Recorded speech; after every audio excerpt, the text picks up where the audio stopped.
Today's video is going to be a little bit different from what we usually do, the way we usually lay things out, because we are looking at a situation that happened over on Threads, which is like Instagram's version of Twitter.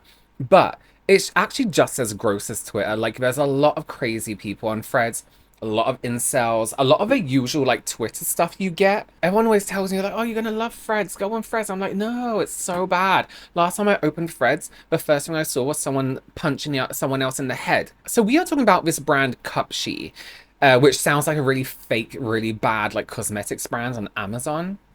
Cupshe, it's a terrible name. They went viral for sending this email to this creator. This is, I want to say Naisha. She works in a talent agency that represents Black content creators. Now, Black content creators, factually, statistically, Black content creators get paid less money. They're often offered less work within the creator space, the content creator community. So to have an agency that represents Black content creators, I think is very good. And the agency can make sure that people are getting the correct fees and the correct amount of work. So let's take a little look at these. Let me show you the first post on Threads. So Naisha says, Cupshe, the brand, told me they, in quotes, would not collab with Black people this campaign in writing on a company domain. They use the company's email to send this email.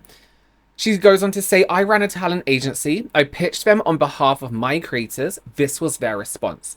This is racial discrimination, it's illegal, and it happens in influencer marketing more than anyone wants to admit. Usually just more quietly than this. He attaches a picture of an email from Cupshe that says, Hi Naisha. This is from someone called Sophie. We would not collab with Black people this campaign. Best, Sophie, influencer relation team at Cupshe. A very blunt, very unusual thing to say and to send, just straight flat out racist. Someone responded to this and said, judging by their last brand trip, I believe it. They attach pictures of their, oh god, it's very ugly clothing. They attach pictures of their last brand trip, which does look very white. This person says, mind you, the clothes are ugly as fuck, and someone says those clothes are not cute. Now, here's why it's important for brands to, if they're doing a brand trip, to have everyone included within that brand trip, right? As a brand, whether you think people should include everyone of every race or not, they should do. And there's marketing numbers behind it that show it's actually a good thing for your brand. In this brand trip, if you are somebody who is not white, you may look at that and think, oh wow, okay, so this brand maybe doesn't want me as a customer because I can't see anybody there that represents me. For example, as a man, I look at that picture and think, oh, okay, so they don't do men's clothes. It's not a brand for me. I move on, right? So there are signals and signs that we pick up, maybe not off the front of our head, but from that I can see it's a women's clothing brand. You know what I mean? So you may look at that as a Black person and think, oh, no Black people. They don't cater for Black people. It's obvious. It's very obvious. And that's why, you know, anyone who works in marketing would realize it's important we have all people of all skin tones on our brand trips if we want them to be our customer. That to me says they do not. Of course, it being Threads, the step brother to X, let's say, to Twitter, no one believed Naisha. They were like, no, that's not true. That can't be true. She says, for anyone who wants to know if it's fake, I understand. I had to reread 3 times to make sure my eyes weren't playing tricks on me. Absolutely. To reiterate, it came from a company domain email address, meaning cupshe.com. So it would have been Sophie at cupshe.com. And this person and I were in conversation over a few messages, briefs were shared, and when I recommended talent, that last email came through. Receiving an email like that is so, well, on the surface level, blatantly racist, unprofessional, ridiculous. And on an underlying level, you're thinking somebody sent that. One at 7 a.m. around 7 a.m. But somebody sent that either with intent to offend or just because they are straight up stupid and thought, no, it's fine to send this. It is crazy in my mind that they would not work with people because of their race. And then just come out and say it so blatantly is absolutely wild. This person says, I feel like some of you are only asking her for the full email to prove something because she is a Black woman, and that's disturbing and disgusting.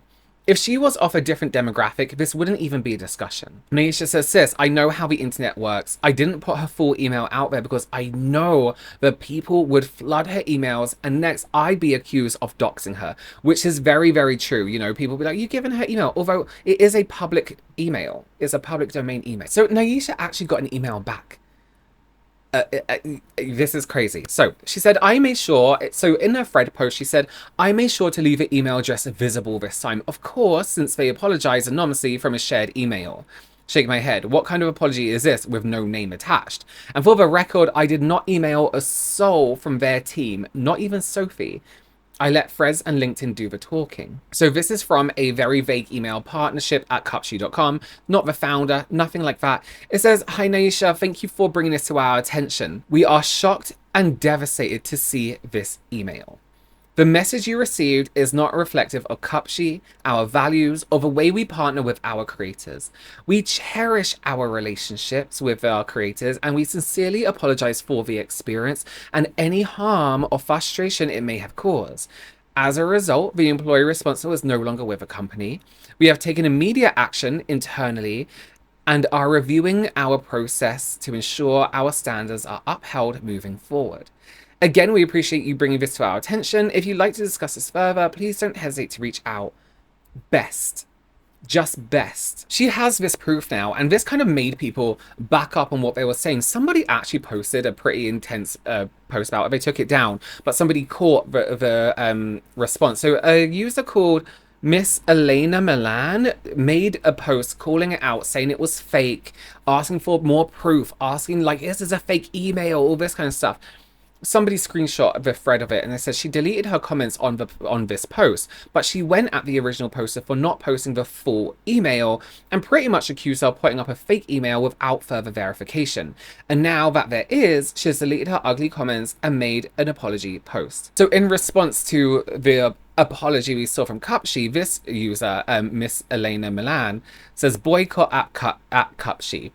I'm sorry, Naisha, that you have had to deal with this. I apologize for my post asking for clarity and proof of who was communicating this way.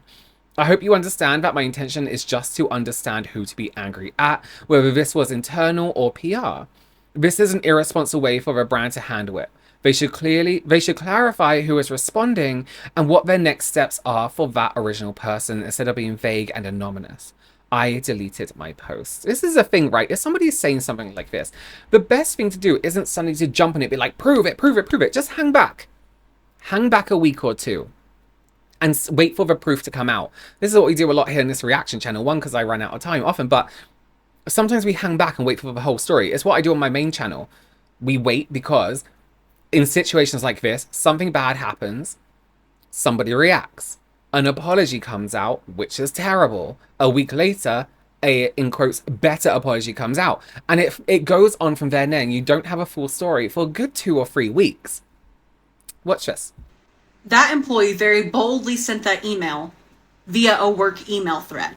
We all know the trouble people have gotten in with work emails and work devices since COVID started, but this makes me believe that she was made to feel comfortable using this type of language and this type of issues.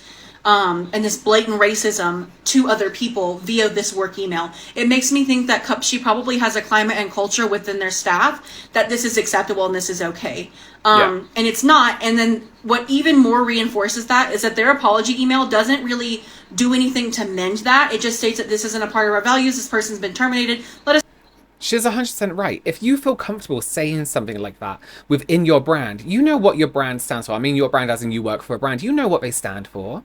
You know what kind of chatter and talk goes on within the office when you're setting up. I'm going to be honest with you. The clothing looks shit. It looks like a drop shipping company. It looks like they probably just sit around a table and shop AliExpress and see what they're going to get drop shipped next. So they probably know the culture of their work environment and the kind of chatter that goes on in those meetings. If you feel very comfortable to say something so blatantly racist as that from a company email and feel like nothing's going to happen, that's a representation of your company, not just through that one person, but it tells us what goes on behind the scenes. So if you need anything, like they didn't even want to reach out personally. It was not a single person. It was just like a general work email that you can talk to. And that's who sent her this apology email. So I'm on the mind of, don't shop at Cupshe. Not only that, they've got to be promoting this climate and this culture for this woman to have felt so safe and secure, Right. sending what she sent to that woman. 100%. 100%. This brand don't look great in any way. You can find them on like TikTok Shop. Their clothing looks, again, drop shipped, very regular. Some of the images look like they sourced from somewhere else. Some of the clothing almost looks like, you know, it's been altered onto the model. Yeah, it's definitely drop shipped. So you can find this on maybe on Shein, not under the Cupshe name. Mercari is on as well. For example, if you go to madeinchina.com, which is just a place that a lot of big brands use to make things, you can make it custom, or you can just have stuff like this. So they describe it as Fearless Babe Animal Print Bikini Set. All the sizes you can get it in. And I'm sure we could probably find some more Cupshe items on there as well. Isn't like a particularly special brand where they sent over their design and had it made in a factory in China. It's just like they've bought something that already exists and they're selling it. Okay, well, that's that whole situation. Let me know your opinions down below. Thank you so much for joining me. Consider subscribing, and I'll see you very, very soon. Bye.